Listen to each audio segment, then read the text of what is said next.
Hello and welcome to my channel. Today we are going to be talking about 5 ways in which Forza Horizon 4 can be improved.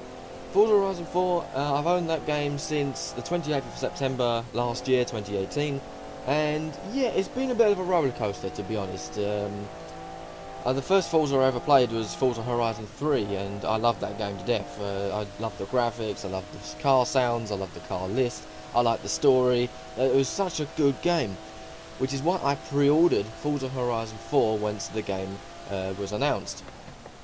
And that's how I got it on the 28th of September in comparison to some people being able to get it. I think it was the 8th or the 3rd, the 5th or the 8th. I can't remember what of October the date was when it was officially launched, but I was able to get it a few days early, obviously because I bought the Ultimate Edition as I pre-ordered the game.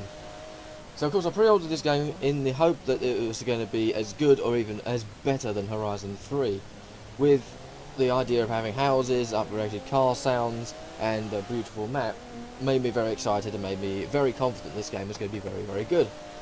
However, as I mentioned previously, it was a bit of a roller coaster. So far, it still is a bit of a roller coaster, to be honest.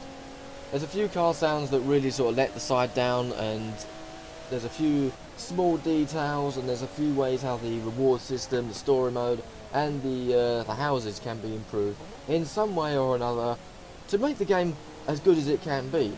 Now I know this game has been recommended by Auto Express, has been recommended by, which obviously that's a great credit to have for a game.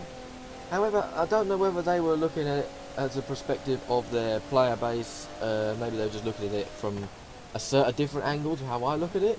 So I see the game as being good, but possibly not as good as Horizon 3. There's a few reasons for that, and these reasons I'm going to discuss about in this video today. Also, I'm going to discuss a few things in general, how Forza could have improved the way how their game mechanics work and everything like that. So if Forza Horizon 4 hasn't really got anything bad about, or anything different in comparison to Horizon 4, apart from some minor upgrades, or downgrades in this case. But yeah, in this video I'm going to talk about ways how this game could be improved to make it as good as Horizon 3 or better, or make them just generally improve it since the Forzas have ever been existing. So first of all, the car sounds. The car sounds are pretty bad in the game, in Forza Horizon 4. In Horizon 3 they were really, really, really good. I thought they were fantastic, the best car sounds I've ever heard and ever. But they kind of were let down by the lack of the bass sound to it, which was a bit of a disappointment, but they were very, very easy to cope with. They were really, really nice noises, they were pleasant, they were very, very close to the real life thing. Although there were a few outliers here and there, with a couple of them sounding pretty bad in comparison to the real life equivalent, such as the Ford F-150, the 2016 one. That is a V6 EcoBoost, and in Forza Horizon 3 it sounded like a big mighty V8. It sounded good, but was completely utterly wrong. However, in Horizon 4, the car sounds have been updated, let's say, and some of them are absolutely fantastic. They've really, really buckled down on some of the noises. Some of them are really good at the BMW M5 E60, the Audi R8 V10 Plus, the Jaguar E-Type Series 1, then we've got the Lancia Delta S4, the Peugeot 205. There's loads of car sounds that have improved, and they just sound absolutely amazing, and they're really, really enjoyable. Car sounds these days need to be good for the difficulty we're in at this moment in terms of the environment. In real life at the moment we've got a lot of crunch down on economy and fuel efficiency and all these emissions, which is limiting car sounds, is limiting car engines, and the car guy with the petrol and diesel cars are fading away. This is why we need to capture this by having these cars in video games sounding as close as they will in real life, as close as they are in real life. The reason for that is that sooner or later, within the next 20 years, maybe even earlier, we will never be able to drive a petrol car ever. Never again. Either I've got to be mega rich to pay the taxes, or you've got to be mega rich to own your own petrol field and oil field, but then you won't be able to drive these cars and experience these amazing sounds. The only way we'll be able to do that is by video games. So the best way to do it is keep the car sounds as accurate as possible throughout this difficult time, and try and get people to sort of recognise car sounds and enjoy them while they last. In Horizon 4, they sound pretty bad in general. There are quite a few really bad sounding ones, like really bad. In Horizon 3, they were quite decent. Some of them sounded bad, but they weren't too bad. There were some of them that were wrong, but you knew they were wrong, and they kind of weren't too bad. You could drive them around still, and they were quite fine. However, there's a lot of cars in this game, not so much. Let me provide you the list I've got here, which all the cars I found that sound absolutely terrible. The 2009 Alfa Romeo 8C Competizione, the 2002 Ferrari Enzo Ferrari, the 2004 Maserati MC12, the 2010 Maserati Gran Turismo S, the 2002 Nissan Skyline R34, the 5-litre V8 Jaguars, so that's the F-Type, the F-Type Project 7, the XF, the XK, the XK GT. They all sound pretty bad. The 1998 Nissan R390, that sounded amazing in Horizon 3. The 2014 BMW M4 Coupe, the 2017 Ferrari GTC4 Lusso, the Ferrari FXXK, the 2005 Ferrari FXX, the 2011 Ford Transit Super Sports Van, the 2009 Ford Focus RS, the 1952 Hudson Hornet, the 1997 Land Rover Defender 90, the 1958 Austin Healey Sprite Mark 1, and the Volvo V60 Polestar. So these are all cars I've come up with, which I just physically cannot really drive that much because I just get too angry with the car sounds. In Horizon 3, a lot of them cars sounded amazing. The Alfa Romeo 8C has always been a problem ever since. I don't know any game that's got that car sound correct. That should sound like the Maserati Gran Turismo S because it's got the same engine. But for some reason, games don't seem to get that right. Test Drive Unlimited 2 has got to be probably the closest game I've played that's got that sound as close as possible.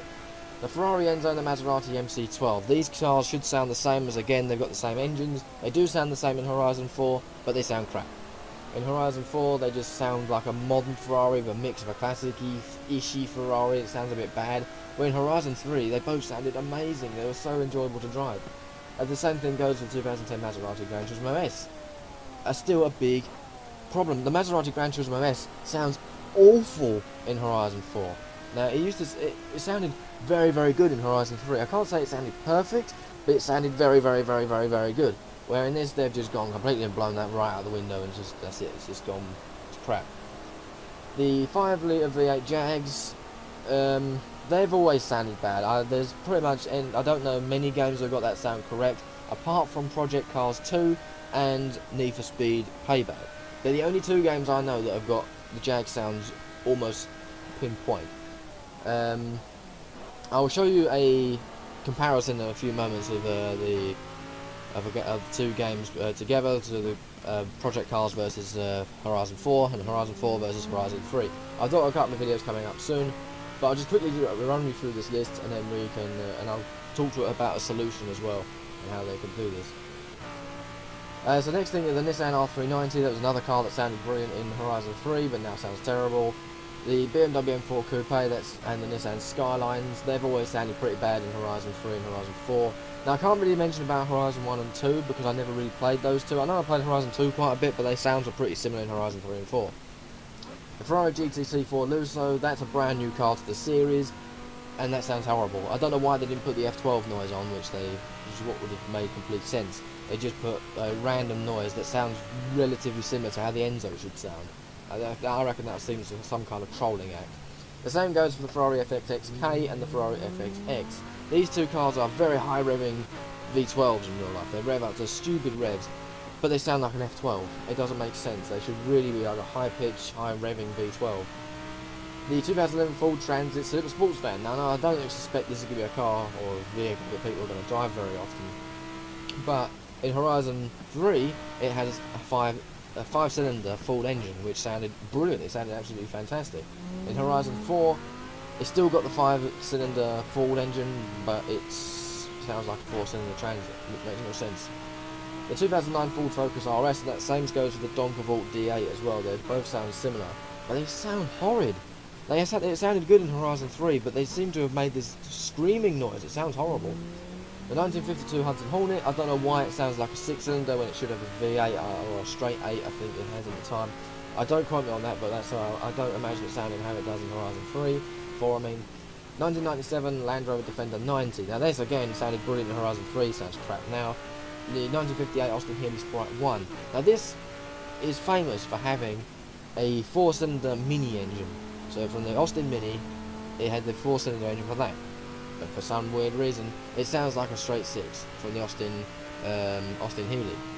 Is it 1000? Whatever it is we got in the game. I don't know why it sounds like it. It's got a mini engine. It's just a 4-cylinder, tiny little 4-cylinder. So why does it sound like a V6? I don't know. It just drives me completely and utterly insane. Well, there's 10 minutes of ranting already. The car sounds, I've left it quite a lot of time to rant about that, because these are things that drive me a little bit mad. It's the car sounds, because I was expecting so much more. There are a few others from that list that do sound bad, but they were the main ones that are really uncopable, and I hate them. But a lot of them in Horizon 3 sounded brilliant. They didn't need improving, just needed a bit more bass to the noise, and they've just gone and changed the whole noise completely, and they sound completely and utterly stupid.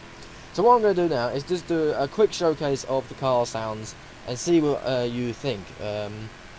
It's good to see I've got a comparison between the two games, see just to show as evidence that I'm not talking complete gibberish. So what I'm going to do now is show you a comparison between some cars in Horizon 3 versus some cars in Horizon 4. And of course the cars in Horizon 4 are cars that have been ruined in comparison to cars that sound amazing in Horizon 3. So, after this comparison, I'll be back with you in a moment.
So then, there's the comparison between those two games. Now, Horizon 3 I thought sounded amazing, as I mentioned previously.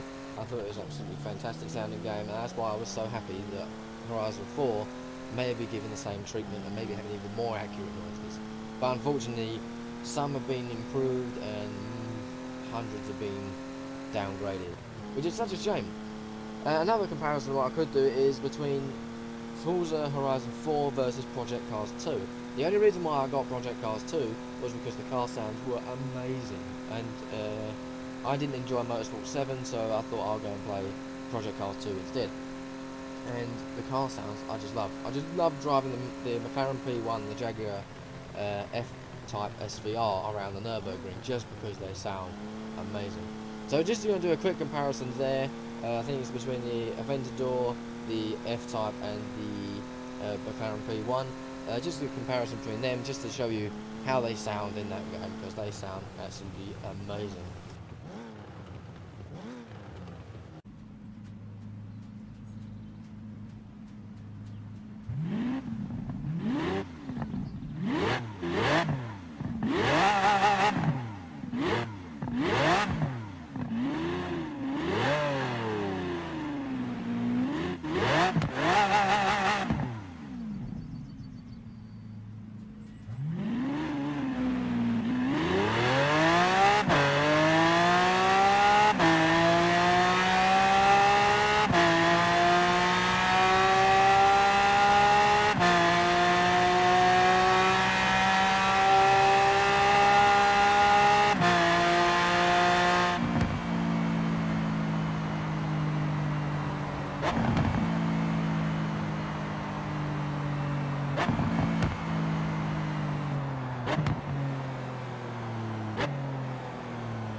those problems with turbo lag.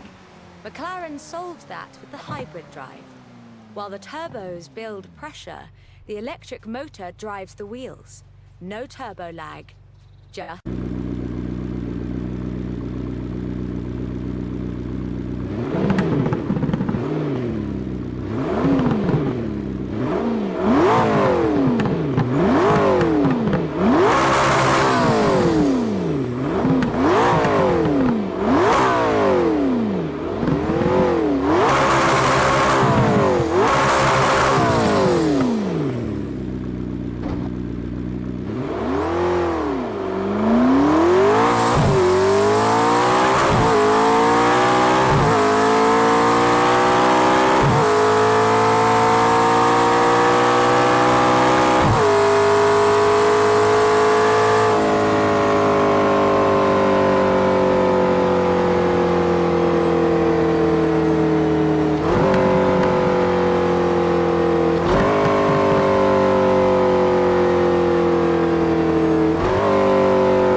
So there's the comparison. I know the F-Type is an SVR in Project Cars 2 and it's only an R in Horizon 4, but the concept of this comparison was to sort of show you the realism of the car sounds in comparison to how they do it in real life counterparts.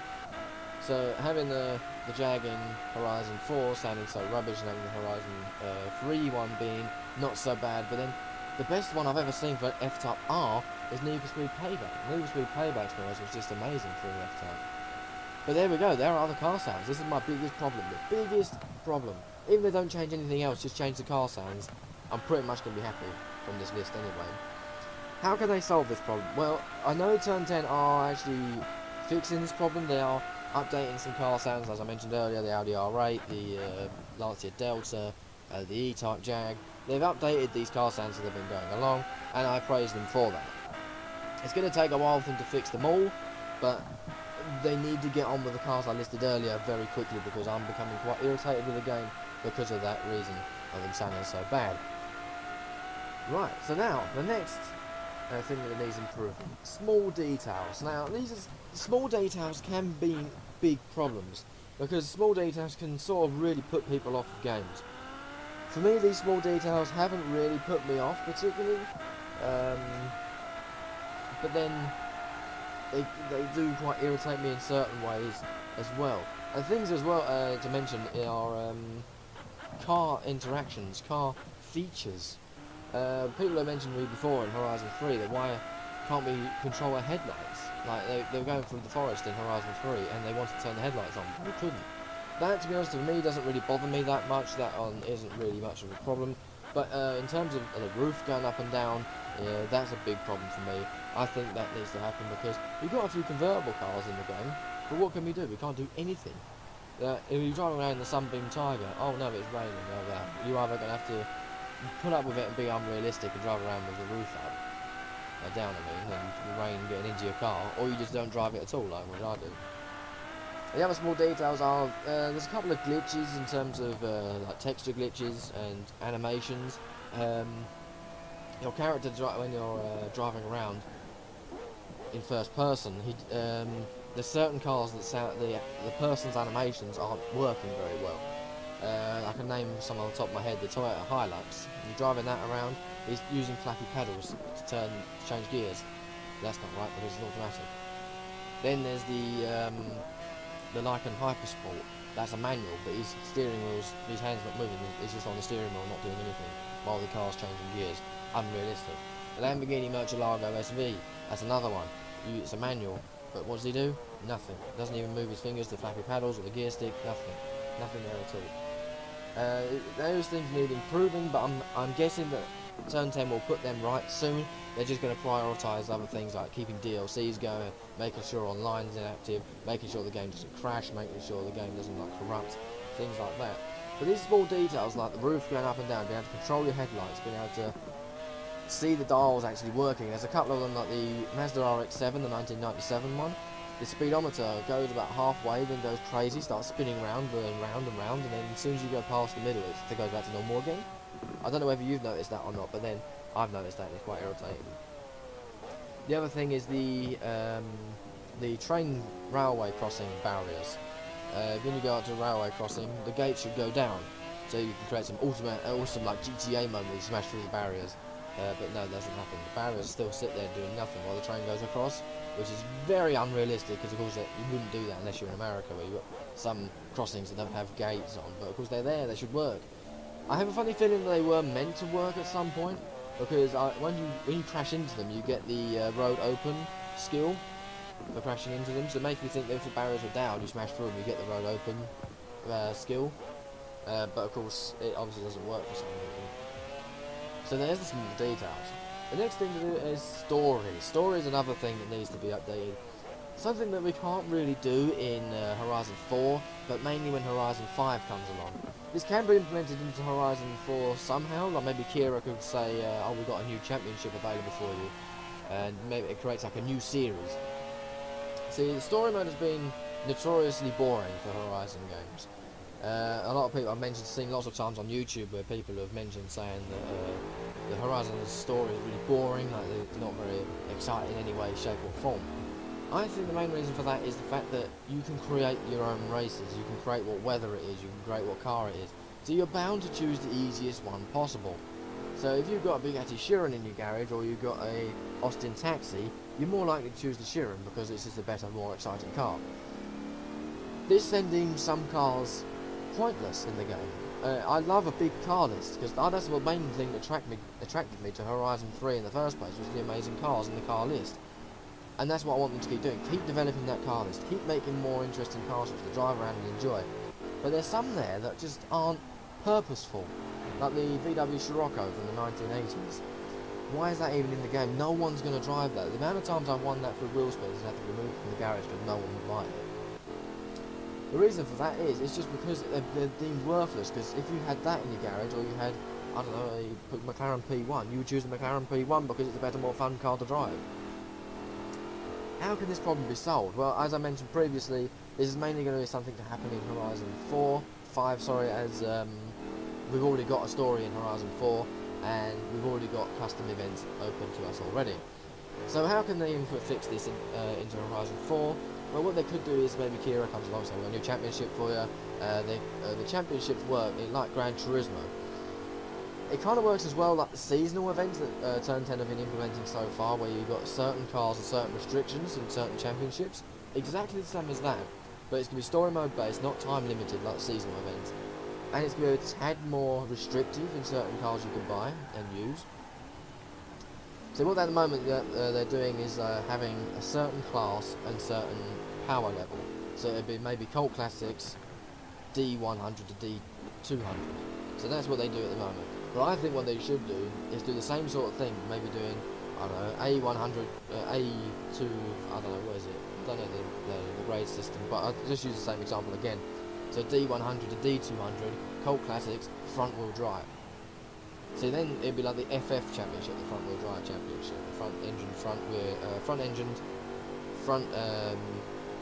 front wheel drive championship. So you've only got a certain amount of cars you can choose, and then instead of actually being able to choose anything you want, be able to change the weather or anything, it's all set, preset. All you have to do is just go into your race and choose the cars that you're allowed. Exactly how Gran Turismo used to work. I don't know if they work like that now in Gran Turismo Sport, but I know back in Gran Turismo 4, that's how it used to work. So you had a championship, you had certain cars, certain class, certain tyres they could only use. So that means then you've got a more restrictive races, which is good, because that means cars are going to be purposeful, because you're not going to choose the Chiron because you can't, because you're limited from it. So when you've got cars that you can just use any day, like if you say, oh, okay, it's 1980s FF cars, so front engine, front wheel drive. So yeah, then that means the Scirocco is going to be one of them, or the Golf GTI. There'll be things like that which you have to choose from to then use. There's another how to get away from this as well, because it's what some people would do it nice and quickly to get through the championships, is to do the same race over and over and over again to get the skill points up, because I know I'm guilty of this in Horizon 4 as it is. I remember doing one race several times to unlock the Goliath race. However, for this championship, I think what they should do is not allow that. They should so if you don't complete the championship, you can't progress into the game. This will make the game more progression based, and it will make it a bit more challenging. You can't just add any car, any place, any championship, anything. The difficulty side of things, I think they should keep the same, like above average and that. But maybe the rewards aren't going to be anywhere near as good if you don't have a certain amount of driver tiles. So maybe you win more, maybe if you got up against highly skilled, it may be exactly the same as the seasonal event. So if it's a highly skilled, you win maybe 2 cars instead of 1, something like that. And that will then make the game just a tad harder and a tad more persuasive to keep your level higher, the difficulty higher. So in that case, what that would do is make the story mode more interesting. The fact that you're more limited, it's got more of a structured sort of progress system where you don't just start off with a Chiron on day 1. You progress up, and that will keep the game more entertaining, and it will also keep the game more long running, because of course people can't just choose anything, go and do the races in a day. It'll take a little bit longer than that, because of course you've got slower cars to start with, and slower money and lower money to start with. So there's the story mode side of things anyway. Moving on to the next bit is make houses more interactive. All houses are in Horizon 4 is just a quieter festival. That's all it is. And I know it's natural weather outside, so that's what they wanted, natural daylight and everything. But sometimes it's quite hard to choose the colours correctly on your cars. There's been multiple occasions where I've chosen a car from... Well, I bought a car and tried to change the colour of it, and I thought, oh, that's a nice colour. Then I'll drive it around for a bit, go into a race, and it goes into that loading screen where it's all like that studio kind of scene, and it turns out the colour was completely and utterly different to what I chose. Because I chose a 911 Porsche, and the colour I chose was like a grey black, a very darkish blacky grey. It was not quite black, not quite grey, and I liked it. I thought it was a nice colour. And then when it went to that studio loading screen, it turned out to be brown. So yeah, it can be a bit annoying in that case. But I think what they should do is make the houses more interactive, a bit like Test Drive Unlimited 2. As you're seeing in the background now, you should see, make it more interactive. So when you load in, you'll load them into your house living room, and maybe if you've got a cheaper house, your car will be on the driveway. If you've got a more expensive house, it'll be in a garage, locked up on its own. So of course, I know it would be difficult to have like Test Drive, having 5 different cars in one garage, and having your one car you're driving now in the middle. I can imagine that would take up a lot of processing power. I can imagine it would be possible in the next 10 years perhaps, but not now. So I think maybe what they should do is have an open garage and have the one car sitting there, which is the car you've got, and that could be exactly the same how the Forza Vista works. You'd be walking around like Forza Vista. You can go around, you can go to a clothing cupboard and change your clothes, or you go to the door and you go into the garage. It's exactly the same as test drive. I know that's going to be a tad irritating, but maybe what they should do is when you load in, you straight away look at a TV, and on that TV it's going to be a symbol for the auto show menu. So you just go onto there and it comes up all the auto show stuff that come up with garage, auto show, and auction house as usual. So that means you don't have to move around and then find the logo or anything. You just got literally, as soon as you load into the house, it's there. So you just have to press A. I was going to say X then because I'm using the PlayStation. So A, so you press A, you go into the house, and then you press A again, and it loads up with a button, rather than having it loading straight away, or instead of it, you have to go and hunt for the activation button. You just literally press it straight away. That'll make it easier, a bit more player friendly, but it adds a bit of immersion as well. If you just walk away from that TV screen and head towards a door, you could do it a more manual way. Instead of just flicking over to character and then changing character, you have to walk to the cupboard and go into the cupboard and change your clothes. That way round. So it'd be a bit more interactive and a bit more, and make the houses a bit more personalised and a bit more purposeful. It's not just a retextured festival with no crowd around. The last thing I'm going to mention about today is the reward system. The reward system in this game is pretty good, actually. I quite like the way how it works. The way that you've got to have you've got to get to a certain level to win cars, and the way you've got to do races and at a certain skill level to win a certain car. That's fine. However, there are a couple of things that really hack me off. Wheel spin only content. Now this has driven me mad, and many other people.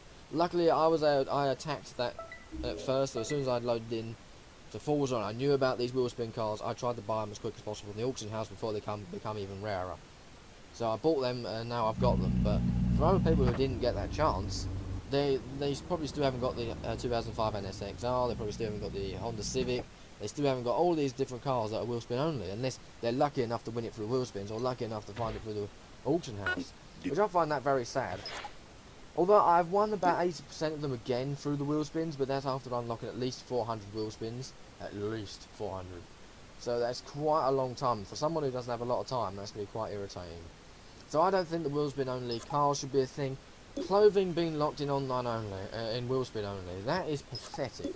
If it wasn't for the James Bond pack, my character would look like a dog, because I haven't unlocked all the clothing items yet. So my character would look like a total dog, and I like to wear a suit and like a waistcoat and things like that. But unfortunately, it took me a long time before I even won that.